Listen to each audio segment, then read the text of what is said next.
घ्यार समजून एकीच बळ गटबाजीच घालवा खुळ घ्यार समजून एकीच बळ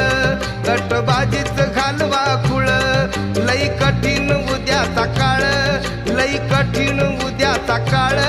कार डोक्यात पेटना जाळ कार डोक्यात पेटना जाळ कधी रोवणार निळ्या झेंड्याला संसद भवनावर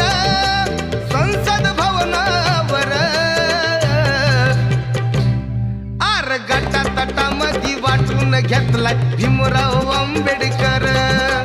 गटा तटामध्ये वाटून घेतलाय भीमराव आंबेडकर